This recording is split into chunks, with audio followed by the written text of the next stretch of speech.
खुलुमबाय बड'लेण्ड खौरांनि गासैबो नायगिरि नोंथांमोनखौ दिनैनि बड'लेण्ड खौरांनि स्टुडिअ'आव बरायबाय। दिनै बड'लेण्ड खौरांनि स्टुडिअ'आव खायसे रादाबफोरजों आं रुवामेन बर'।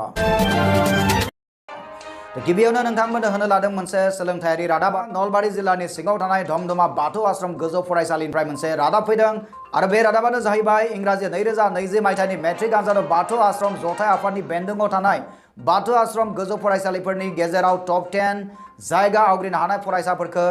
दिनै 11 अक्ट'बर खालाराव बरायनाय जायो आरो बे बरायनाय हाबाफारिखौ मावफुंनाय जायो नलबारि जिल्लानि सिङाव थानाय धमधमा बाथौ आश्रम गोजौ फरायसालियाव। टप 10 नि 11 जन बिनिफ्राय सासे 10 जन टप 10 फरायसाफोरखौ बरायनाय हाबाफारिखौ जोङो बेखिनियावनो फोजोबबाय आरो जों नोंथांमोननो जोङो फोरमायनो नागिरो बे टप 10 जायगा आवग्रिनो हानाय फरायसाफोरनि गेजेराव गिबि जायगाखौ आवग्रिनो हादों थरायना बिदिसा खाख्लारिया आरो थरायना बिदिसा खाख्लारिया बरमा बाथौ आश्रम गोजौ फरायसालिनि सासे फरायसुलि आरो बिदिसा खाख्लारिया गासै 586 नम्बर मोनदों। थामहिनबा बिदिसा खाख्लारिया 92.83 जौखोन्दो लानानै आसामनि मादावनो बर' बिजोंजों फरायनाय बयनिख्रुइबो जौसिन मार्क लानाय फरायसुलि आरो बे फरायसालिया बरमा बाथौ आश्रम गोजौ फरायसालिनिफ्राय मेट्रिक आनजादखौ होदोंमोन आरो बेनि उनाव बे टप 10 मासिनि नैथि मासिखौ आवग्रिनो हायो राजेश बसुमतारी, बे जाबाय मेदाघाट बाथौ आश्रमनिफ्राय। थामथि मासिखौ आवग्रिनो हायो नेप्सुन बर'आ धमधमा बाथौ आश्रम गोजौ फरायसालिनिफ्राय आरो ब्रैथि मासिखौ आवग्रिनो हायो ननिता बसुमतारी बाथौ आश्रम बरमानिफ्राय आरो बिनि उनाव बाथिखौ आवग्रिनो हादों अमित रामसियारि मेदाघाट बाथौ आश्रम। बेनि उनावहाय थरायना नबनिता बसुमतारी बाथौ आश्रम बरमानिफ्राय बाथौ आश्रम बरिमाखानिफ्राय। दथि मासिखौ आवग्रिनो हायो जिंगल बसुमतारिया आरो स्निथि मासिखौ आवग्रिनो हादों बरिमाखा बाथौ आश्रमनिफ्राय थरायना फोजोंमा स्वर्गियारिया आरो बेनि उनाव दाइनथि मासिखौ आवग्रिनो हादों रंगिना ब्रह्म बागानपारा बाथौ आश्रमनिफ्राय।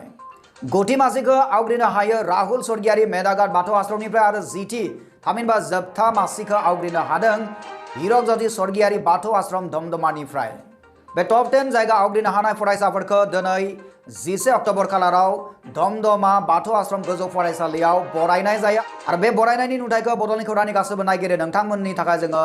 दिन्थिनो नागिरबाय आरो बे नुथायानो जाहैबाय धमधमा बाथौ आश्रम गोजौ फरायसालियाव खुंजानाय बे बराय मेलनि मोनसे नुथाय आरो बे बराय मेला जोबोद मोनसे मेहेर गोनाङै खुंफुंजालाङो। बड'लेण्ड खौरांनि गासै नायगिरि नोंथांमोननो जोङो फोरमायबावनो नागिरो जे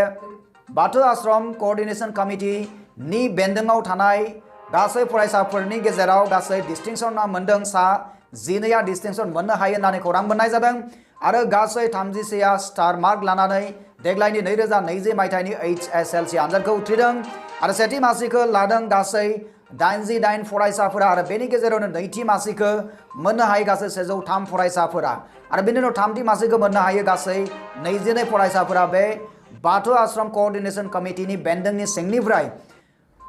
11 अक्ट'बर खालाराव खुंजानाय बे बराय मेलाव गाहाय आलासि महरै नुजाथिदोंमोन मानिजाथाव सुरेन्द्रनाथ लावजारि MSc आजिरा मोननाय आयदा फोरोंगिरि पातासारकुसि विद्यापीठ जौसिन फरायसालि बारग' लेङाइ आफादगिरि आसाम बिगियान समिति। थांखि जानाय बुंथिगिरि महरै बाहागो लाफैनो हादोंमोन मानिजाथाव doctor Ghanakanta Basumatary MBBS MD रेडिय'लजिस्ट। बेनि अनगायैबो बड'लेण्ड खौरांनि गासै नायगिरि नोंथांमोननो जों देग्लायनि 2020 मायथाइनि HSLC आनजादाव बे बाथौ आश्रम क'अर्डिनेशन कमिटिनि बेन्दोंनि सिङाव थानाय रिजाल्टनि जों हारखौ नायोब्ला ओरैबायदि मोनो बरमा बरिमाखा बरबरि धमधमा अदालबारि आरो बागानपारा बाथौ आश्रम गोजौ फरायसालिफोरनि देग्लायनि HSLC आनजादाव पास जानायनि हारा 100%। बेनि अनगायैबो गरेस्वर राबां बर' बाजार बातासिपुर हुग्राजुलि देवलकुसि आरो साउदुरबिटा बाथौ आश्रम गोजौ फरायसालिफोरनिफ्रायबो देग्लायनि बे मेट्रिक आनजादाव बे फरायसालिफोरा 100% पास जानाय हार मोननो हादों। बेनि अनगायै कक्लाबारि सिमला मेदाघाट नयाबस्ति बाथौ आश्रम गोजौ फरायसालिफोरा देग्लायनि 2020 मायथाइनि बे मेट्रिक आनजादाव 100% हार लानो हायाखिसै। बड'लेण्ड खौरांनि गासैबो नायगिरि नोंथांमोननो मोनसे जोङो खोथाखौ बुंनो नागिरदों जे बिदिसा खाख्लारि बिथाङा देग्लाय इसेल' मार्कनि थाखाय आसामनि टप 10 लिस्टआव हाबनो हायाखिसै। देग्लाय बर'फोरनि गेजेराव आसामनि टप 10 नि मासियाव हाबनो हायिया मोनसे दुखुनांथाव खोथा। बड'लेण्ड खौरांनि गासैबो नायगिरि नोंथांमोना निश्चय गोजोननाय मोनदों जे बाथौ आश्रम क'अर्डिनेशन कमिटि थामहिनबा बाथौ आश्रम जथाय आफादा बेबायदिनो बोसोरफ्रोमबो बाथौ आश्रम जथाय आफादनि बेन्दोंनि सिङाव थानाय टप 10 मासि जायगा आवग्रिनो हानाय फरायसाफोरखौ बरायनानै थुलुंगा होबोबाय दङ आरो बेबायदिनो इयुनाव थुलुंगा होबाय थागोन बेबायदिनो होलांबाय थागोनखौ जोङो मिथिनानै मोनदों आरो जों बुंनो हायो जे बाथौ आश्रम गोजौ फरायसालिफोरनिफ्राय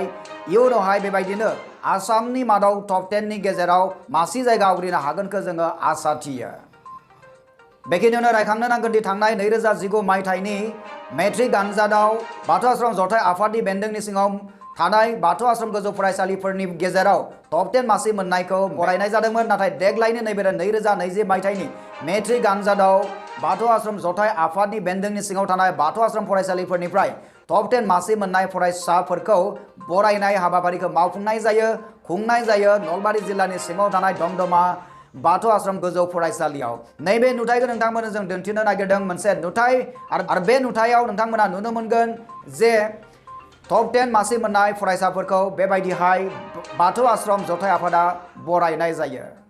बेबायदिनो सानसेनि हाबाफारिजों दमदमा बाथौ आश्रम गोजौ फरायसालियाव खुंजानाय बे बराय मेला जोबनानै थाङो होननानै मिथिनो मोननाय जादों। ब्युरो रिपर्ट बड'लेण्ड खौरां।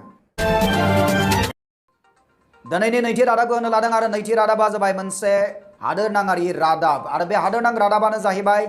निउज ब्रडकास्टिं स्टेन्डार्ड अथरिटी थामहिनबा NBSA आ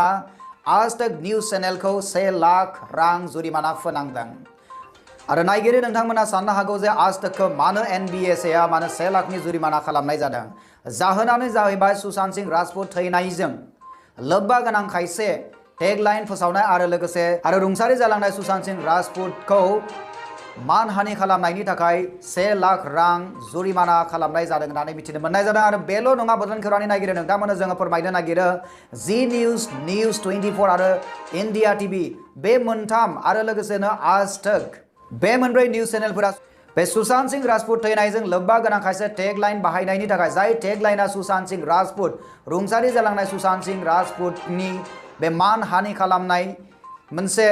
ओंथिखौ फोसावो बेनि थाखायनो बे मोनब्रै निउज चेनेलफोरखौ NBSA आ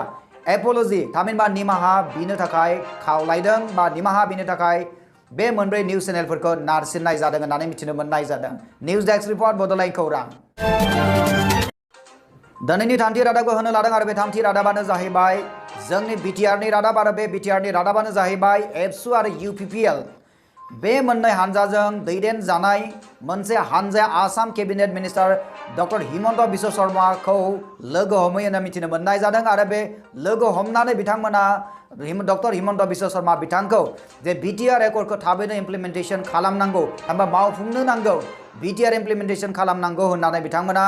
डक्टर हिमन्त बिश्व शर्मा बिथांखौ खावलायहैदों होननानै मोनथिनो मोननाय जादों सुलुंनिफ्राय। नैबे सावगारिखौ नोंथांमोना नोजोर हो बे सावगारियाव नुनो मोननाय जादों UPPL आरो एबसुनि खायसे दैदेनगिरि बिथांमोना खौसेयै डक्टर हिमन्त बिश्व शर्मा बिथांखौ लोगो हमनायनि बे नुथाय आरो डक्टर हिमन्त बिश्व शर्मा बिथांखौ लोगो हमनानै बे हानजाया खावलायहैदों जे BTR एकर्डखौ थाबैनो इमप्लिमेन्ट खालामनो नांगौ। BTR एकर्डजों फैफानाय मोनसे रादाया बेयो फुलफिल जालांबाय आरो बे रादायानो जाहैबाय BKWSC बेयो बावैसो आसाम सोरखारनि गेजेरजों बेयो मावफुं जालांबाय थामहिनबा BTRनि बायजोआव थानाय गासैबो बर'फोरनि थाखाय बर' कसारि वेलफेयार अट'नमास काउन्सिलखौ होनाय जाबाय। बेनि अनगायैबो नैथि BTRनि दफा मथे BTRनि जितु एकर्ड मोनसे गुबुन मोनसे रादाय दंबोयोमोन आरो बे रादायाबो जाफुंबाय नोंथांमोननो जोङो दिनै खोन्थाबावनो नागिरदों आरो बे रादायानो जाहैबाय जे बर' रावखौ आसामनि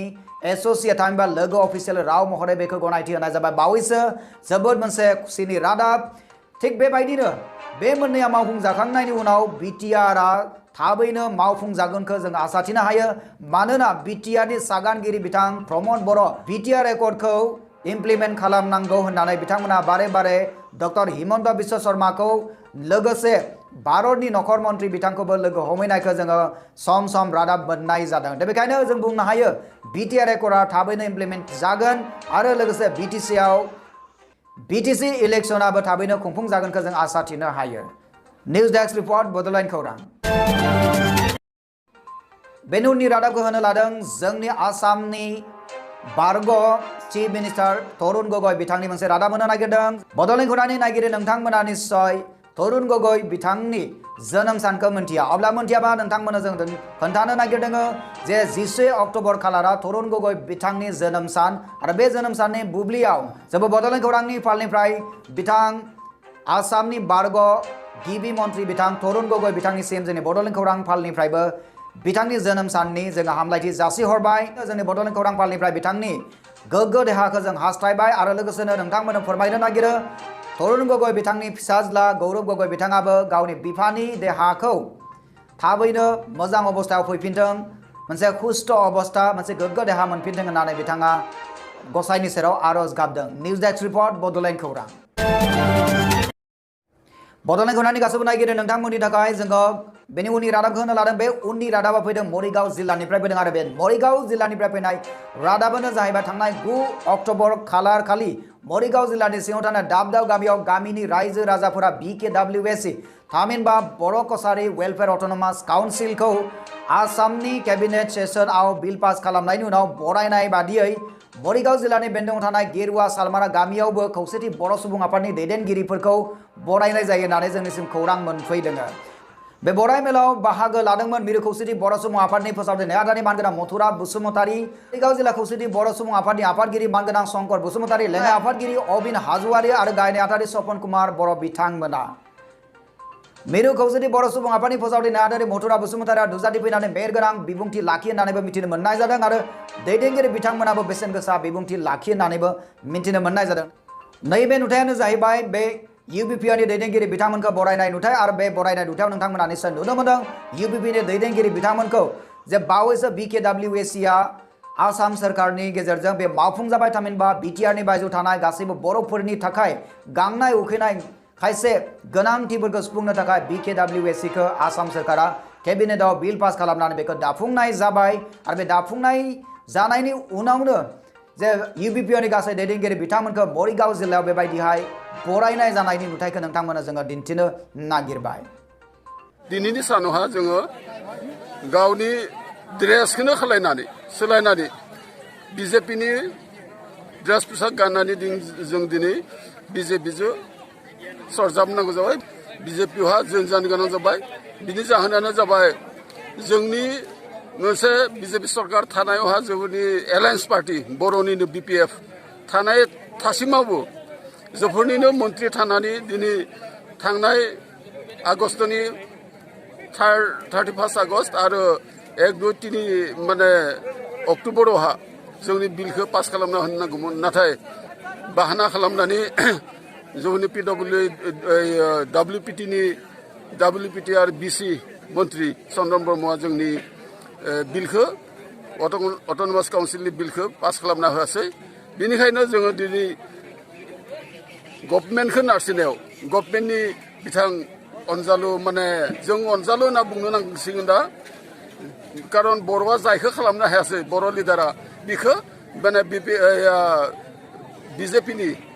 माने मन्त्रि साबायखर होथावथाव मन्त्रि जोंनि माने हिमन्त बिश्व शर्मा आरो मानगोनां जोंनि मुख्यमन्त्रि बिथांमोना अननानै दिनै जोंखौ BJPआव जइन खालामबाय आरो जोंनो बर' कसारिखौ होना होबाय। दिनै बिथांमोना होनायनि कारणे जों खुसि जानानै दिनै जों बे पोसाकखौ बे माने जोंनि गाननाय जोमनाय बे टुपि गाननो गोनां जानाय जाहोना बेनो जाबाय UBPआ जायबायदि नांथाब माखासे नाजानायनि गेजेरजों जोंनि बर' वेलफेयार अट'नमास काउन्सिलखौ लाबोनो हाबाय। बे बुब्लियाव आं बिराद गोजोननाय मोन्दों आरो बिथांमोनखौ आं गोसो गोरबोनिफ्राय रोजा रोजा साबायखर बावदों आरो लोगोसे बे हाबायाव मदद होनाय बिश्वजित दैमारि बिथांखौबो आं आंनि गोसो गोरबोनिफ्राय आरो रोजा रोजा साबायखर बावहरबाय। दानिया बड'लेण्ड खौरांनि गासैबो नायगिरि नोंथांमोननिफ्राय जोङो बिदाय लानायनि सम मोनफैबाय आरो उननि रादाबाव नोंथांमोनखौ फिन लोगो मोननायनि मिजिंजों दिनैनि रादाबखौ एसेबां फोजोबनाय जाबाय। गोजोन्थों।